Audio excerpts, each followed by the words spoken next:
From Pop the Balloon to podcast clips to viral reality TV moments, the topic of dating will always go triple platinum, especially in Black media. Part of the reason I think media around relationships and dating is so intriguing to us is that, like many other things in life, it can't just be dating. It's dating while Black. For us, it's not simply about finding the one, it's a seemingly general topic turned culturally specific by the loaded history of racism that impacts it. Disagreements around things like colorism, interracial relationships, and gender wars permeate the dating scene, and for some reason, we feel the need to constantly hash them out via Twitter hypotheticals. Side note, this is why dating is the one thing I absolutely refuse to be chronically online about. It will seriously rot your brain. Add to this that there's a real and measurable gap between Black people and other races in terms of marriage rates, and you get a never ending cycle of would you go 50-50 and who you serving first, your man or your child? And Are you letting your mother-in-law sit in the front seat? the relentless discourse can be exhausting to say the least. And for those who prefer their dating drama to be fictional, TV and movies have been supplying us with more than enough debate fodder for relationship goals and woes. I recently finished Harlem on Amazon Prime Video, which follows a group of 30 somethings through a host of life challenges, which of course includes the treachery of modern dating as a Black woman. Now, I want to start off by saying I liked Harlem. It was casually entertaining, if at times a little cringy, but I don't want to feed into the internet brained idea that critiquing something means you didn't enjoy it. I'll also say that the show made every attempt to represent a wide range of life issues, from depression to medical racism to fertility, and give these women full, complicated lives. And it was almost there. The show's main character is Camille Parks, an adjunct professor of anthropology at Columbia University. Camille is obviously brilliant, gorgeous, and embroiled in a will they won't they love affair with her recently resurfaced ex-fiance, Ian. Like many other aspects of the show, she's weighed down by what I can only assume is the studio's desire for a cookie cutter character that isn't too complicated for the lowest common denominator. Camille is unconvincingly awkward. She's not quite weird or funny enough to fall under the awkward Black girl archetype, but she's more like rom-com awkward, like a cross between the clumsy woman in a meet cute scene and those infomercial actors who pretend like they've never used a kitchen before. It's quite forced. The show is a little tropey, and tropes aren't inherently bad. Like, there's a reason why they work time after time. But if I'm honest, the tone of the show felt a little regressive for Black TV. Its depictions of Blackness skew performative and heavy-handed, almost to the point of parody. The show often starts out by weaving one of Camille's lectures into some sort of overarching lesson or theme for the episode, which is mostly fine, but it's definitely the same kind of Blackness 101 for white people vibe that Blackish gets flack for. I love this country, even though at times it doesn't love me back. This system has never worked for us. But we still play ball. It's even more noticeable when the show is attempting to weave real world issues into the storyline, and it ends up being like this preachy monologue smack dab in the middle of the scene. Black characters are supposed to be going through life, not acting out African American studies lectures. This is the sort of thing I've seen people like Issa Rae handle beautifully on screen. There are lessons, themes, and issues explored in Insecure, but it's done through scenarios and the characters' experiences rather than clunky asides. For example, in Harlem, Camille's ex opens a restaurant with white investors in a place of a long-time neighborhood staple and is met by protests and pushback from the community. Without realizing Ian is behind it, Camille speaks at a protest which Ian is convinced has something to do with their breakup. Now, this would be a great opportunity to weave a real-world issue into a complicated love story, except the conversation that follows between them feels more like an Instagram infographic than an emotionally charged encounter between ex-fiancés. Compare that to when Issa D notices her hometown is changing on Insecure. The show takes time to document her experience as a native, trying to keep the culture alive and being met with loads of red tape. It highlights how easy it is for outside forces to overpower authentic voices and the pressures put on Black insiders from both sides of the aisle. I think the main difference here lies in the execution. Insecure dissects the issue more, identifying what makes it challenging for our characters to deal with, and showing not telling us these reasons. Both shows also feature will they, won't they storylines.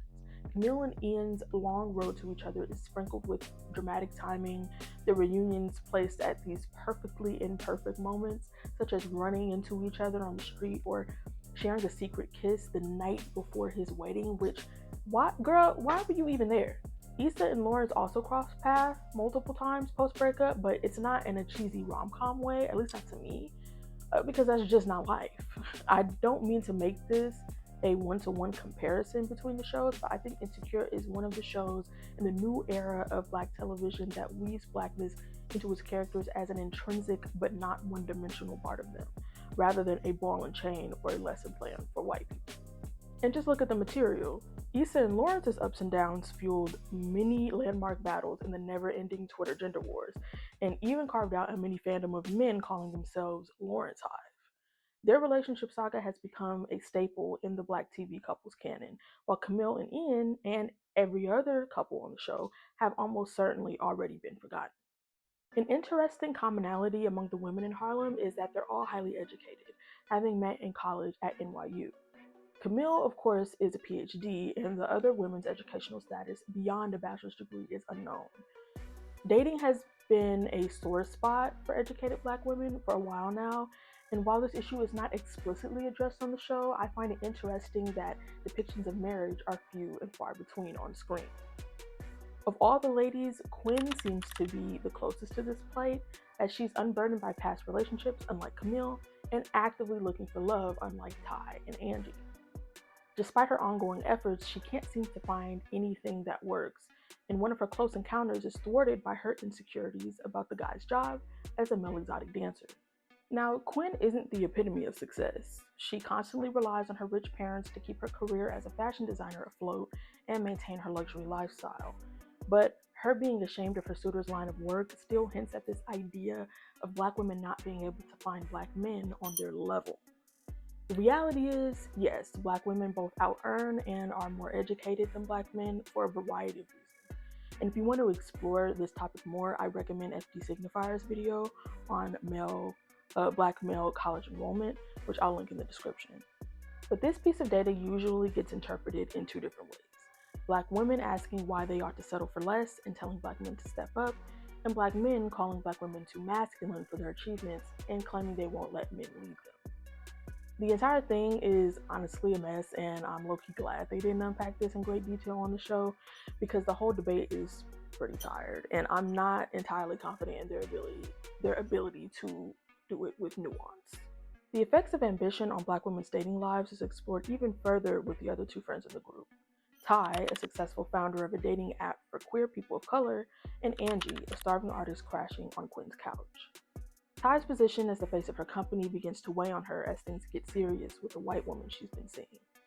She worries that she'll be seen as yet another Black person who made it big and settled down with a white partner, a narrative that often follows Black men, which could in turn hurt her business's reputation. The show doesn't dwell on the topic of interracial dating for too long, but it honestly surprised me that where they landed was for the white girl to call Ty a coward for caring about what other people would think. I can't lie, I don't think Ty's reservations were totally unfounded. If you run a dating app for people of color, but you got a white lady on your arm, that don't mean your app don't work, but like, people will think that it's us and have something to say about it. Like, that's just what it is. As Ty points out, your community views you differently if you're a white person with a Black partner versus the other way around. Her partner simply didn't have as much at stake. It also really got me thinking about whose idea it was to frame Ty's decision as cowardly.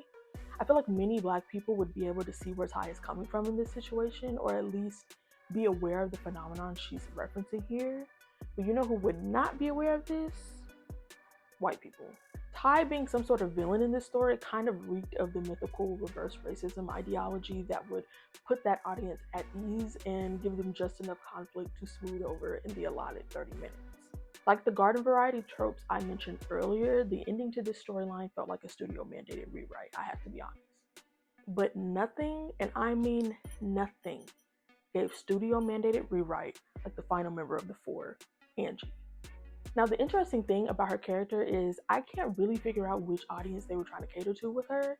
The white people that call sassy black women their spirit animal, or black people who watch Tyler Perry shows religiously. Or maybe that Venn diagram is a circle, I don't know. All I know is that she was so close to the line of this character is so annoyingly cringe, I might have to cut this show off, like 95% of the time. Her archetype was absolutely textbook. The dark-skinned, big, sassy, loud, hypersexual black girl.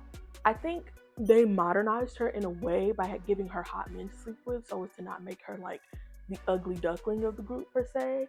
But I just really could not stand her over-the-top, sing-songy delivery that really just gave parody. I'm sure there are some people who will see themselves in Angie, namely black girls with big personalities who are constantly being told they're too much. This is clearly who the writers are trying to represent with her character. I don't have much of an idea of what that's like, so maybe they hit the nail on the head, in which case I'll shut the hell up. Angie's dating life is largely casual. Like Ty, much of the time she has a roster, and that's pretty much it until the end of the show, where love suddenly falls in her lap.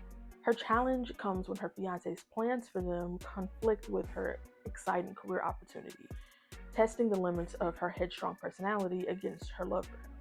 This choice was made especially difficult by the fact that her career had yet to amount to anything significant by that point. And of course, breakthroughs in entertainment are fleeting. I won't spoil it for you in case you want to watch. Overall, would I recommend this show? Sure. Like I said, it's fine as a casual watch. It's not boring, but it's not life-changing. I'm honestly surprised I had as much to say about it in this video as I did. I can be pretty hit or miss on analysis stuff as far as even having things to say. Like I feel like a lot of things I read or watch are just sort of happening at me, and I can't really rely on myself to have insight into them. It's weird. Anyway, that's part of the reason why I started this channel. It's a muscle that I hope to strengthen. So let me know in the comments if you've watched Harlem and what you think, and also what I should watch next. Here are my social media handles. You can follow me if you want. Don't forget to like, comment, subscribe, and click the bell icon so that you get a notification every time I get off my butt and post a video. Thank you so much for watching, and I will see y'all in the next one.